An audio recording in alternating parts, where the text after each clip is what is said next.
Hello, good morning everyone, welcome back to my channel. আমি shiny from Netherlands. আজকের গল্পে আপনাদের সবাইকে স্বাগত জানাই। আজকের দিনটা হলো সোমবার, আর ঘড়িতে এখন সময় ছিল সকাল 8টা। সকাল যখন হয়েছে তখন তো ব্রেকফাস্টের খোঁজ খবর করতেই হবে, আর অলমোস্ট সপ্তাহের বেশিরভাগ দিন আমরা ব্রেড খেয়েই থাকি। আমি স্যান্ডউইচ বানিয়ে নিয়েছিলাম, তবে এখানে কিন্তু অনেক টাইপের ব্রেড পাওয়া যায়। দেখুন, এটা অনেকটা কেকের মতো দেখতে লাগছিল। ব্রেকফাস্ট তো হয়ে গেছে, এরপর তাহলে আজকে লাঞ্চের প্রস্তুতি করতে হবে। আর আজকে লাঞ্চের জন্য বানিয়ে নিয়েছিলাম এগরোল। প্রত্যেক দিন ভাত খেতে কারই বা ভালো লাগে বলুন, তাই মাঝে মধ্যে এইসব খেতে তো বেশ ভালোই লাগে।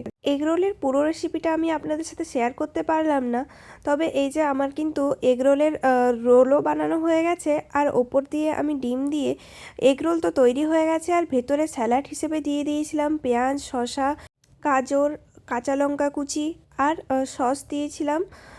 সাথে দিয়ে দিয়েছিলাম কিছুটা পরিমাণে বিট নুন। তো চলুন, এদিকে লাঞ্চও হয়ে গেছে, তাহলে এটা খেয়ে নেওয়া যাক।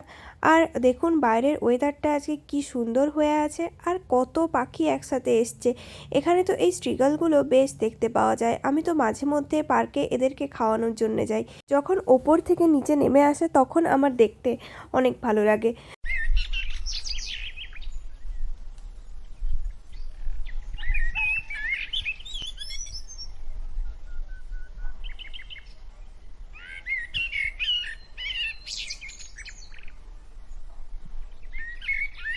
কত পাখি একসাথে খেলা করছে। আজকে আবার আমাদেরকে একটু এখানকার ইন্ডিয়ান সুপার মার্কেটে যেতে হবে। অলমোস্ট 60% জিনিস আমরা ডাচ সুপার মার্কেট থেকেই নিয়ে নিই, তবে কিছু কিছু জিনিস আবার এখানে একদমই পাওয়া যায় না। তো চলুন, সেগুলোর থেকেই কিছু নিই, আর সেগুলো কি আপনাদের সাথে দেখিয়েও দিই। এটা তো জানেনই যে ভারত হচ্ছে মশলার সম্ভার। ভারতের মতো মশলা পৃথিবীর কোথাও হয়তো পাওয়া যায় না, আর কেউ এত মশলা ইউজ করে না। তো আমরা এখানে মোটামুটি মশলার সন্ধানেই বেশি এসে থাকি।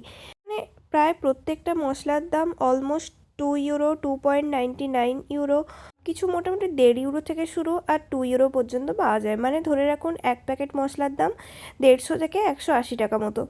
এখানে একটা ডাস্ট দেখতে পেলাম স্যামোলিনার, মানে সিমাইয়ের যে বড় যে প্যাকেটগুলো থাকে না, ওগুলোকেই ডাস্ট করে বিক্রি করছে।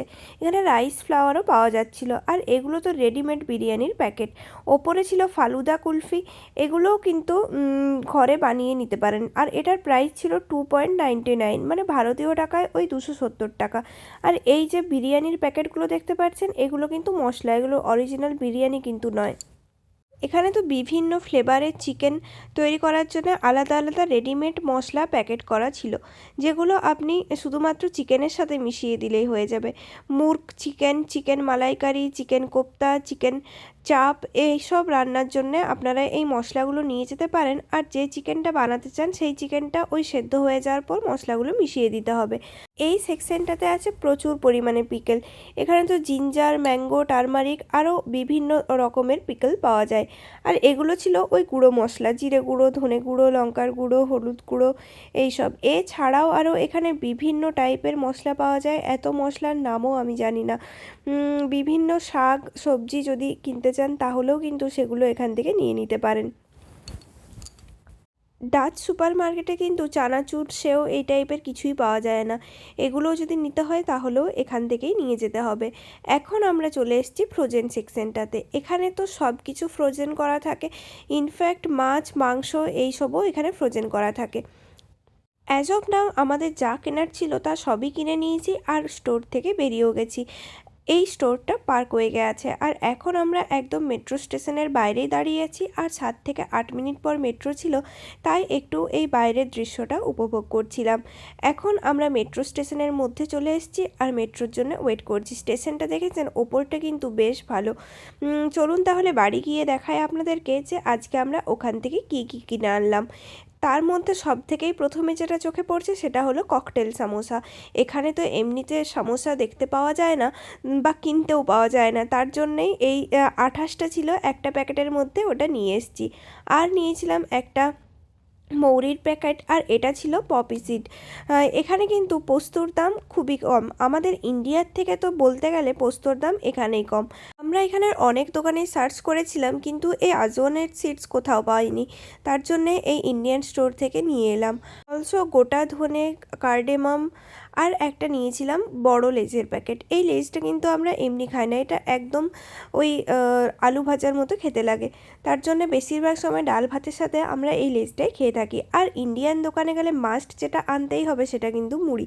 জোয়ানটা নিয়ে এসেছি, আর এখানে তো আর ধুয়ে রোদে দেওয়ার মতো অপশান নেই, আর অত রোদ এখানে ওঠেও না, তার জন্যে ওই প্যাকেট থেকে খুলেই এই লেবুটা দিয়ে ভালো করে নুন দিয়ে মাখিয়ে নেব। তারপর ওই ঘরের মধ্যে কিছুক্ষণ রেখে দেবো যাতে একটু শুকনো হয়ে যায়, তারপর বেশ ভালো করে এটা ভেজে নিতে হবে।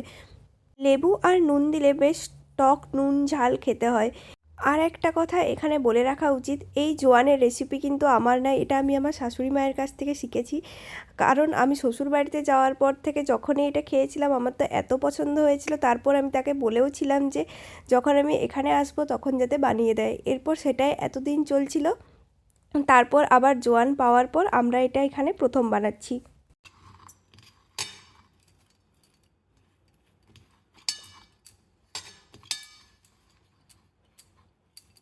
জোয়ানটা শুকনো করার জন্য রেখে দিয়েছিলাম, আর দেখলাম বেশ শুকনোও হয়ে গেছে। তারপর এই ফ্রাইং প্যানের মধ্যে এটাই কিছুক্ষণের জন্য ফ্রাই করে নেব।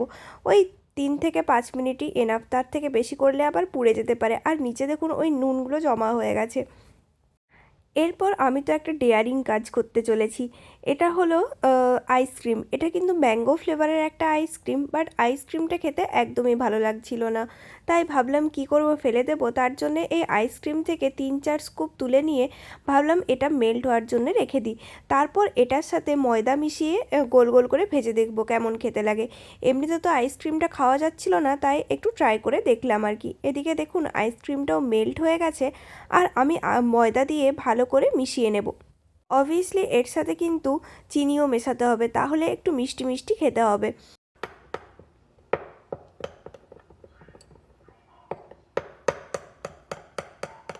খুব ভালোভাবে মেশানো হয়ে গেছিলো, আর আমি ফ্রাইং প্যানের মধ্যে ভাজলাম, কারণ যদি দেওয়ার পর এদিক ওদিক ছড়িয়ে যায় তার জন্যে ওই গোল গোল করে দিয়েছিলাম।